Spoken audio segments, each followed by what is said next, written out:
السلام عليكم ورحمة الله وبركاته. دا المنګ راغلي دلته کې د اوښانو پۍ ولا اوښانو پۍ به هم څکو او یقین وکړه چې سهار وخت دی، ډېر زبردست موسم هم دی. دا وګورئ که نه ځای په ځای اوښان ولاړ دي. دا بلکل هغه د بانډیچو هغه طریقه کار دی. دا سړی اوس وګوره، دا اوس موږ له پۍ رالوشي د اوښانو. نو اگر چې د اوښانو پۍ خو داسې چا خو لږ زوروره وي، زه څه چل به کوو.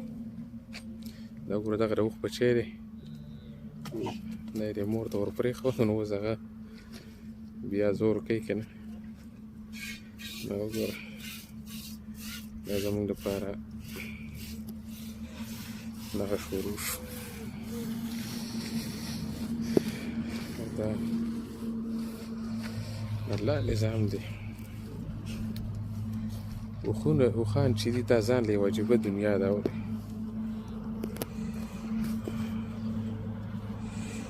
او د دې خلکو هم ډېر ښایسته یو کاروبار روان کړی دا دی چې بس خلک راځي. او دا وګوره دا مین روډ دی ورته پرې خوا کې، دا مین روډ دی، بس دا خلک راځي. او دلته کې ښه زبردست پۍ څکي او بیا مخکې ځي. سهار موسم دی او بیخي نور داسې دی چې بس تقریبا د غر نه راوړي. خو دا وګوره ټول چارچاپېره غونډۍ دي، غرونه دي، دا خلک راکوزېږي. هغه کسان دي چې د اوښ د پیو شوقیان دي.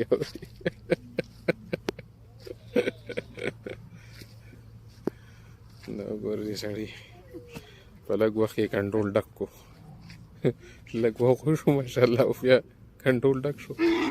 د اوښ ته هم ډېر عجیبه دنیا ده اورئ ماشاءالله. دا ټوله ورځ دوی رالوشي او کله یو او کله بل، او دا د دوی یو کاروبار دی او بس روان دی.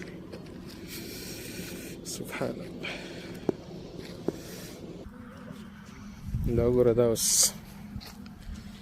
د اوښ پۍ دي بلکل تیار شو.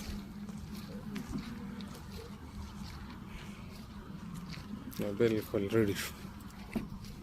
دا به اوس جامونو کې واچوکلی شي او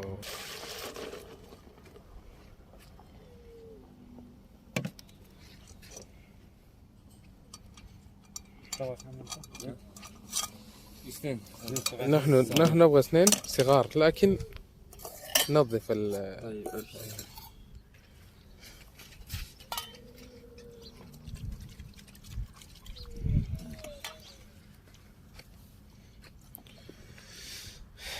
يا رب.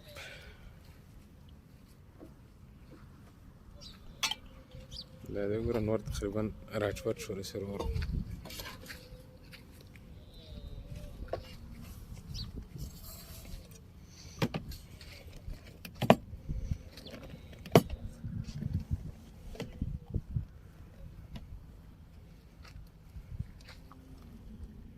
شو بالك بدرودي خا.